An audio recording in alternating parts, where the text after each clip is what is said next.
Hola, Señor de la Santa Cruz de nuestros enemigos, líbranos, Señor Dios nuestro, en el nombre del Padre, del Hijo y del Espíritu Santo. Amén. Señor mío y Dios mío, creo firmemente que estás aquí, que me ves, que me oyes. Te adoro con profunda reverencia. Te pido perdón de mis pecados y gracia para hacer con fruto este rato de oración. Madre mía Inmaculada, San José, mi Padre y Señor, Ángel de mi guarda, interceded por mí.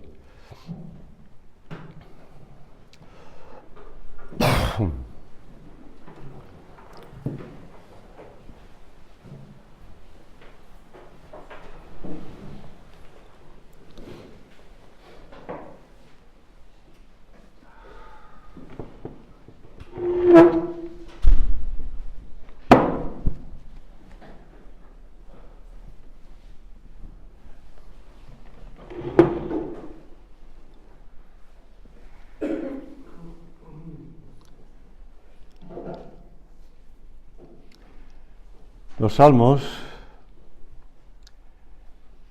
que nos ayudan a la oración, el Papa ha estado comentándolo durante semanas pasadas, los salmos como modo de ayuda y de oración de la Escritura. Pues hay un salmo que dice: Si tibi anima mea Dominum, mi alma tiene sed de Dios. Mi alma tiene sed. Es una expresión muy gráfica, ¿verdad? Porque no olvides que el pueblo elegido vivió mucho tiempo en el desierto. Y además,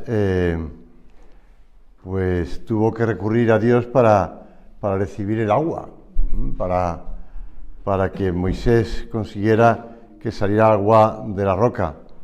Meribá, Masá, en el desierto. Ellos recordaban la época del desierto y después, bueno, tampoco es que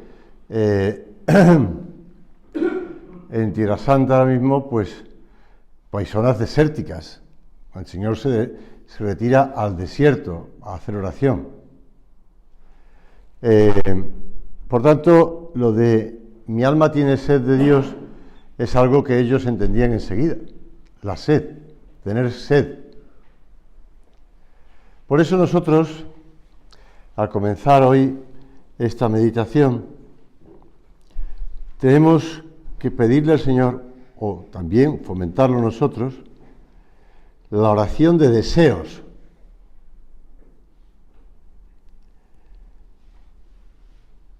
Deja que se consuma tu alma en deseos. Pide tener deseos. Que no hay nada más íntimo a la persona que tener deseos. Cuando una persona deja de desear algo o de desear todo, esa persona se vuelve apática y se consume por dentro. Va como alimentándose de sus propias energías, de sus propias fuerzas, y entonces se va consumiendo. Por eso deja tú que se consuma tu alma en deseos. Deseos de amor, deseos de santidad, deseos de olvido de tus pecados, deseos del cielo. No te detengas a pensar si llegarás alguna vez a verlos realizados. Seguro que un consejero sesudo te dirá: oye, pero eso es absurdo, ¿no? ¿Cómo vas a conseguir tú esas metas? ¿Cómo vas a apuntar a lo grande? A lo grande. Hay pasajes en las Sagradas Escrituras en las que nos encontramos con personas tacañas. Tacañas porque, bueno, ayer me hizo gracia cuando hablaba de contarle historias a los niños. Pues efectivamente hay que contarle historias a los niños. La historia sagrada me refiero. Hay que contar, yo uno de los recuerdos que tengo infantiles es la historia sagrada. Es algo que las monjitas en el colegio donde estaba yo de niño, pues nos iban enseñando y era algo que nos abría un mundo, ¿no? Pero también hay que contar con que estamos en el mundo de la imagen ahora, ¿no? En la imagen, por tanto, hay que contar la historia sagrada, pero con sabor, ¿no? Porque, claro, si no, los pobres niños se quedan, esto es muy bonito, pero... Quiero decir que, por ejemplo, cuando hablaba ayer de Naamán el sirio, sí, está muy bien lo de que Naamán el sirio se lava en el Jordán 7 veces y queda limpio. Yo siempre digo, queda limpio como la piel, como el culito de un niño, todos se ríen, tal. Pues, me refiero al primero de primaria. Y bueno, pero sabéis una cosa, es decir, la historia no acaba aquí, ¿eh? La historia no acaba aquí.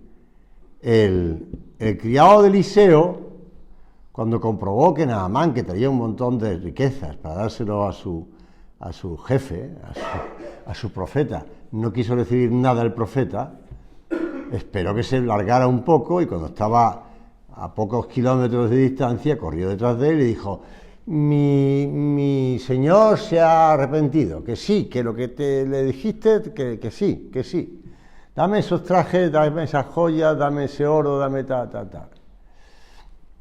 Y cuando llegó a casa, todo perfectamente escondido, claro, para que no se lo viera Eliseo, pues Eliseo le dijo: oye, la lepra de Naamán ahora la tienes tú, ¿eh? Así que tú verás qué hace con esas riquezas. Pues sí, es decir, que esto a los niños les gusta, ¿no? Dicen, joder, además, entonces, ¿Dios le castigó? No, Dios no le castigó, Eliseo le castigó.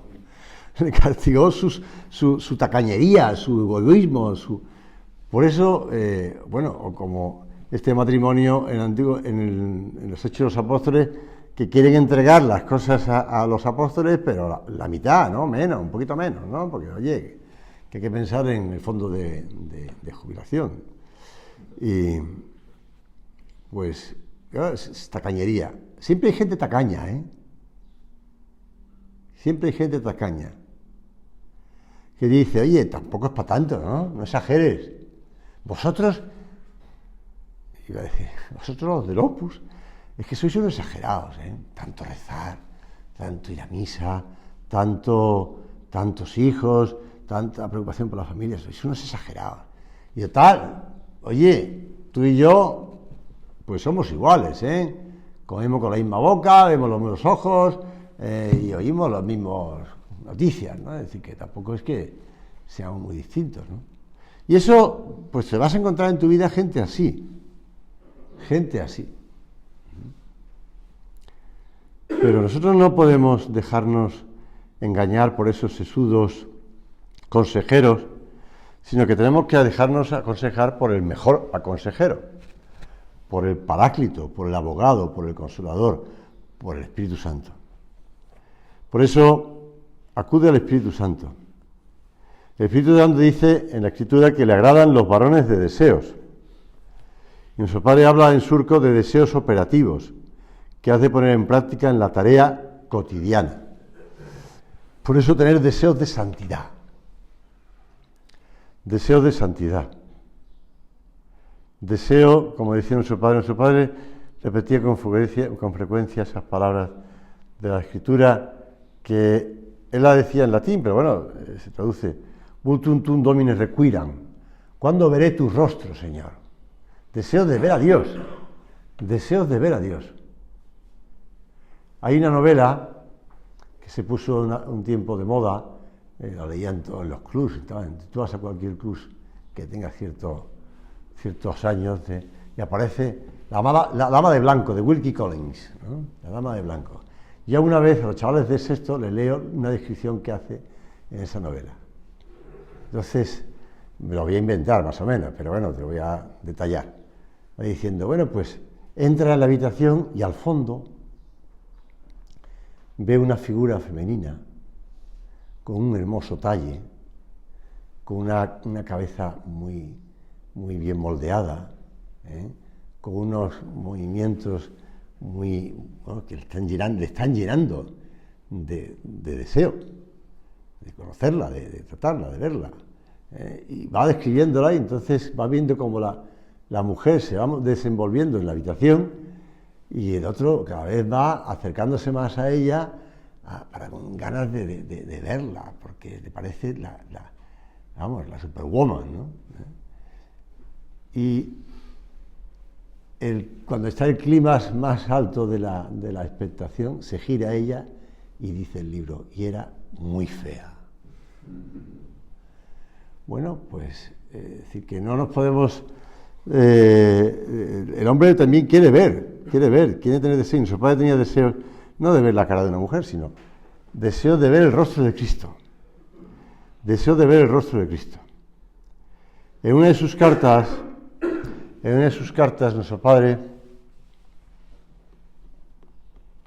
que además la carta tiene el incipit, como decía el otro día en la primera sesión sobre matrimonio y familia, Ernest Burkhardt decía en el incipit, es decir, las primeras palabras con las que comienza el documento del Vaticano, o la carta, en el caso del padre, pero en castellano dice, el espíritu de Opus Dei es simple, cándido y genuino.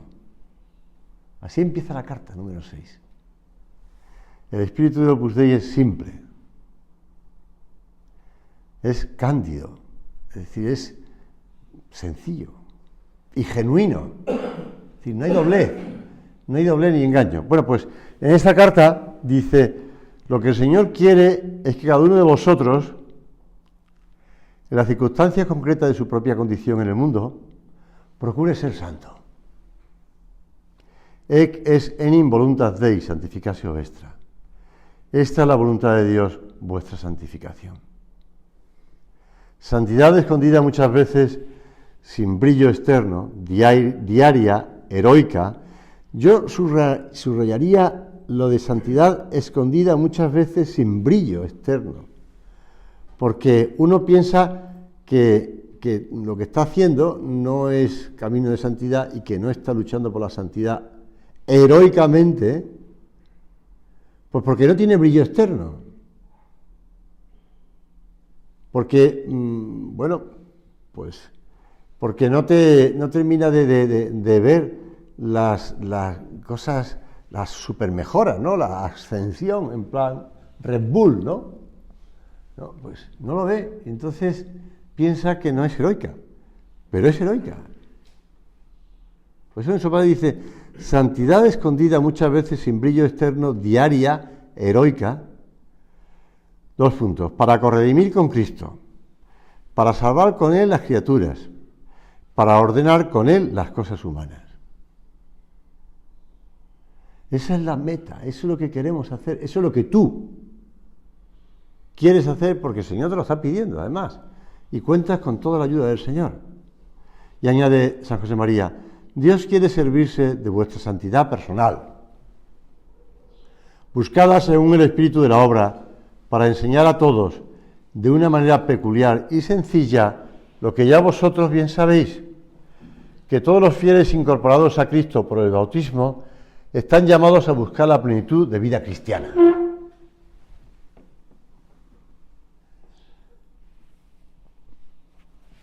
La plenitud de vida cristiana. Lo que vosotros ya bien sabéis, que por el bautismo estamos llamados a buscar la plenitud de la vida cristiana. Todos los cristianos. Pero el Señor ha querido encender, como decía nuestro padre, esa lámpara, ha querido encender para que tú ilumines a la gente con tu vida, que ese es el camino. Camino ordinario, pero heroico, insisto. Y aunque a ti no te parezca que no tiene brillo, aunque te parezca a ti que es con muchos tropiezos, que muchas, pues, recuerda, como San José María a veces hablaba de la tragedia de la mantequilla. Hoy tomé mantequilla, hoy no tomé mantequilla, hoy tomé... Vaya tontería, perdón. No se parece, ríe cuando digo eso. Pero él lo pensó muy bien, lo tenía muy meditado, claro está. Porque quería dejarte claro que las tonterías que nos pueden parecer, esa lucha de cada día, pues es lo que tenemos que cuidar. En la primera convivencia de supernumerios, que me pasó Santi el otro día, así como yo hablaba de mis primeras secundarias, pues los primeros secundarios, que tenía ese libro por algún sitio, pero lo había perdido, lo que sea, o lo había leído, Santi me lo pasó, pues en la convivencia, Tiro pues, tiene unas meditaciones que predica San José María, nuestro padre. Claro, nuestro padre quería estar muy atento a esa convivencia, ¿no? Pues empieza a comentar pasajes de la Sagrada Escritura, nuestro padre. Todo un apunte, me parece que son de Tomás Alvira. Entonces, la jornada terminó con una meditación de San José María sobre la fe, en la que fue comentando pasajes de la Sagrada Escritura. Habló el padre de que debemos ser hombres de fe, ejemplos evangélicos. 2 puntos. 1. El ciego que cuando sabe que pasa Jesús de Nazaret, lo tira todo y va en su busca. Así nosotros hay que romper con energía, no cadenas, que afortunadamente no existen, pero sí muchos hilos de seda que atan e impiden entregarse al Señor, pidiéndole como el ciego Ovidian, para que veamos esos hilos. Mira, ahí tienes un tema de tu meditación del retiro. 2. El hombre con la mano yerta. También se acerca a Jesús pedirle que le ponga bueno, y Cristo le pide a su vez que ponga la mano en movimiento. Nuestra cooperación, nuestra acción. Y la mano cobra vida a la palabra del Señor. Restituida. 3. La mujer encorvada. Son 4 puntos, no 5. La mujer encorvada solo podía mirar el fango y el estiércol. Así tantos en la tierra. Pero a la sola presencia del Señor se endereza y ya puede ver el cielo del sol y de los luceros. También nosotros hemos de mirar hacia arriba. 4. La higuera maldita. El Señor tan humano tenía sed, y la higuera parecía preciosa con hojas verdes chupando en la tierra, pero sin fruto. Y aunque no eran tempus ficorum, el Señor la maldice y al instante se seca, porque en todo momento es necesario dar frutos. 6. La fe de los apóstoles en los ángeles custodios. San Pedro es librado de fuentes cadenas, y cuando la criada entra a decir a los apóstoles que estaban reunidos con Pedro, está a la puerta y ellos dicen, será su ángel. En la fiesta de los santos ángeles custodios se funda la obra. Ellos han sido los cómplices de todo cuanto se ha hecho. Bueno, te he querido relatar los apuntes que tomó uno de los asistentes a esa meditación, como nuestro Padre no solamente coge un pasaje del Evangelio, sino que coge 5, para hablarles de cómo tienen que hacer su oración ellos también, y meterse en el pasaje del Evangelio y aplicarlo a su vida.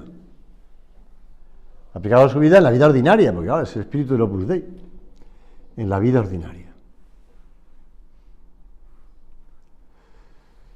Señor, que sepamos nosotros, pues, tener ese deseo de ser santos en el día a día. Esos deseos de encontrarnos contigo. Y de que tú nos, pues eso, también nos vayas curando. Y nos vayas levantando la vista, como esa mujer. O bien nos vayas enderezando la mano, pero con nuestra colaboración. Con nuestra colaboración, claro está. Él no va a poner todo.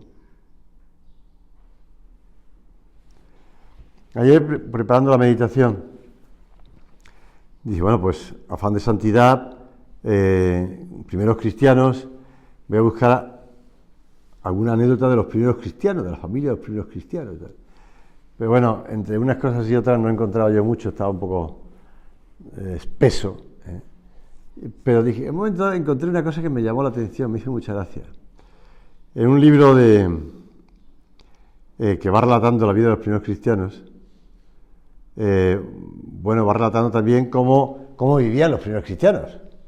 Como por ejemplo, no les gustaba mucho ir a los baños, Iban a los baños, evidentemente se lavaban, ¿no? Pero en los baños había otras cosas que no eran buenas.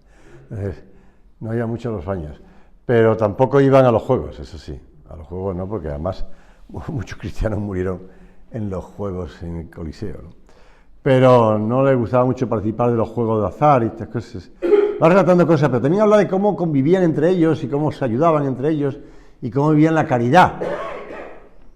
Cómo vivían la caridad, ¿no? Entre ellos.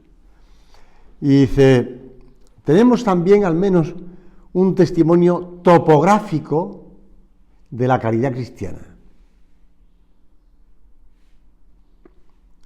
En la ciudad de Roma, la calle, y hay una calle, es decir, que tú puedes ir a Roma o puedes buscarla en Google Maps, una calle que se llama Panisperna,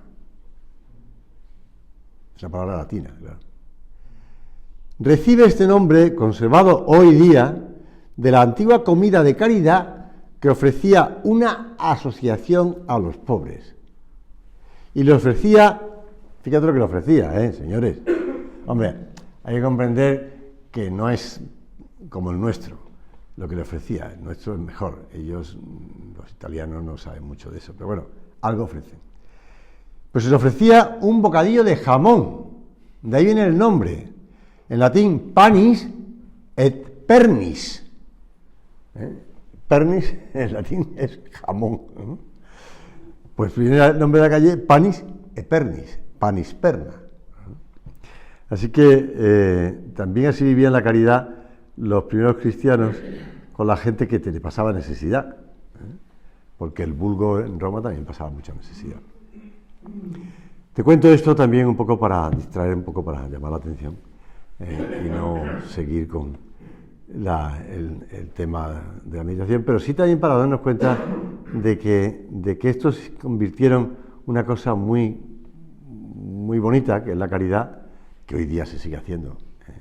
Si no, bueno, que pensemos, alguien hablaba el otro día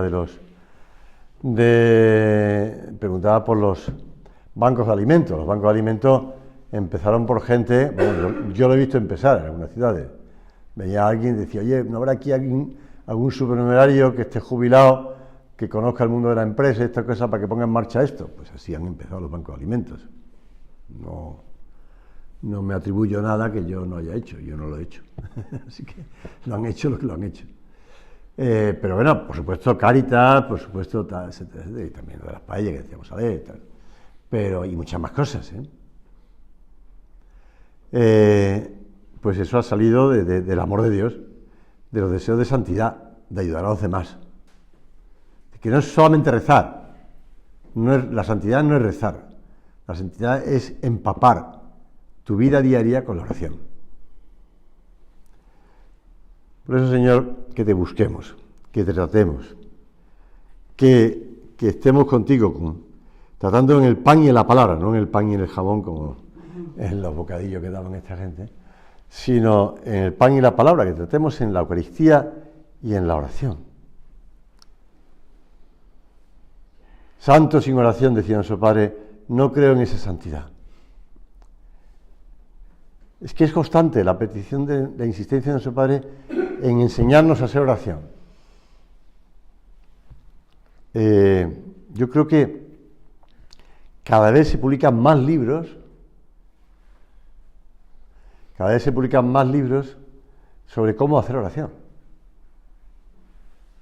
Para los jóvenes, para las viudas, para los solteros, para los casados, para todos. Es que una cosa que me parece muy bien, me parece muy bien. Que si hay, pues eso, canales de meditaciones, sin ir más lejos, pues canales de meditaciones, pues para que la gente haga oración, para que les sirva, para que ayude, tal. Yo recuerdo cuando estaba en Galicia, que estuve bastante tiempo, con un sacerdote diocesano de la archidiócesis de Santiago de Compostela, cuidado, hay que decir archidiócesis, de Santiago de Compostela, pues que fue uno de los primeros sacerdotes de la obra de esa archidiócesis, pues él acompañaba a uno de los sacerdotes numerarios que iba por allí a predicar retiros, a sacerdotes diocesanos y a conocer la obra a sacerdotes diocesanos, que era don Federico Suárez, que ha escrito tantos libros, ¿verdad? Pues él me contaba, dice, mira, yo recuerdo que en los primeros retiros que él predicaba a los sacerdotes de la diócesis de Santiago, archidiócesis de Santiago, pues después los sacerdotes, claro, conmigo tenían confianza, porque yo era de ellos, ¿no? Era de la diócesis. Entonces me preguntaban, oye, no exagero nada, Estoy hablando de los años 50, 60, pero 50. oye, fulanito, no voy a decir el nombre, este sacerdote que está predicando, ¿es católico? Es así, ¿eh? Entonces, porque está todo el día comentando el Evangelio, conoce muy bien el Evangelio. Pero antes de la reforma del Concilio Vaticano II, no solamente en el tema de la liturgia, sino también en el conocimiento de las Sagradas Escrituras, parecía, y la realidad era que los que conocían bien las Sagradas Escrituras eran los protestantes. Bueno, por eso tiene los conversos como Scott Hahn y esta gente que manejan las Sagradas Escrituras muy bien, porque ellos vienen de un mundo protestante donde se saben perfectamente las Sagradas Escrituras, porque lo han estudiado. Si tú lees la Cena del Cordero, o cuando él va narrando su conversión, cuando asiste a misa, dice, bueno, estoy asistiendo a misa y estoy viendo el Apocalipsis reflejado en la misa. Bueno, pues se extrañaban de que el pobre don Federico Suárez, que lo único que hacía era imitar a San José María, pues predicara sobre el Evangelio. Entonces me parece muy bien los libros que hay, las cosas, pero lo importante es que tú y yo, a través del Evangelio, hablemos con el Señor. Y digamos al Señor, Señor, que vea. Señor, si quieres puedes curarme. Señor, pues necesito esto o esto otro. O tantas veces, Señor, tú sabes todo, tú sabes que te quiero. O decir al Señor, Señor, espérate que voy a enterrar a los muertos antes de seguirte. Y el Señor te dice, deja a los muertos que enterrar a sus muertos. El Señor te habla a ti y te escucha a ti. Porque la oración y la mortificación de los sentidos, la mortificación que es la oración de los sentidos, nos abren a la acción de Dios. Nos abren también al apostolado, a la acción del Espíritu Santo, a la acción del Espíritu Santo. Si rezamos nos desprendemos de lo que hacemos nosotros, de nuestras seguridades, de nuestras fuerzas. Si rezamos nos fiamos de Cristo, buscamos hacer su obra, manifestamos nuestros deseos de trabajar por Él, con Él y en Él, como se repite al final de la plegaria eucarística en la Santa Misa. Y no nos importan el cansancio, ni las dificultades, ni el éxito aparente o la ausencia de éxito. Por el contrario, si priorizamos la acción, corremos el riesgo de pensar que somos nosotros los que transformamos a nuestros amigos. Y entonces nuestra inseguridad busca la seguridad en los resultados. Queremos tener la certeza de que lo estamos haciendo bien. Y generalmente eso es superficial. La tentación de ponernos a nosotros en primer lugar puede hacerse presente también de modo muy sutil, incluso en nuestra oración. Cuando pensamos que es necesario convencer a Dios, merecer los frutos o estar a la altura, nos situamos frente a Cristo y no junto a Él. O mejor dicho, estamos en Él. San Agustín, en sentido contrario, explica que Dios pretende que por la oración se acreciente nuestra capacidad de desear. Volvemos al principio. Para que así nos hagamos más capaces de recibir los dones que nos prepara. Sus deseos, en efecto, son muy grandes y nuestra capacidad de recibir es pequeña e insignificante. Nuestro Padre nos hablaba del varón de deseo, no porque quisiera excluir a la mujer, sino porque es la palabra que sale de la Escritura, varón de deseo. Y nuestro Padre soñaba, lo decía, soñad y os quedaréis cortos. Que soñemos en la oración, que trabajemos en la oración con el Señor. En 1940, en la playa de Valencia, cuenta San José María, pude ver como unos pescadores recios, robustos, arrastraban la red hasta la arena. Un niño pequeño se había metido entre ellos y tratando de imitarles tiraba también de las redes.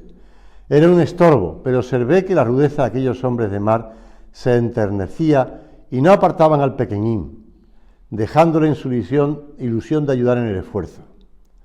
Os he contado muchas veces esta anécdota porque a mí me conmueve pensar que Dios, Señor, nos deja a nosotros también poner la mano en sus obras y nos ha llamado al Opus Dei. Y nos mira con ternura al ver nuestro empeño en colaborar con Él. Acabamos la meditación pidiéndole a la Santísima Virgen: Madre mía, ayúdame también en la oración a ser hombre de deseos, a tener deseos, y como tú, a meditar las palabras de Cristo en tu interior, para tener esos deseos de santidad, esos deseos de redimir el mundo.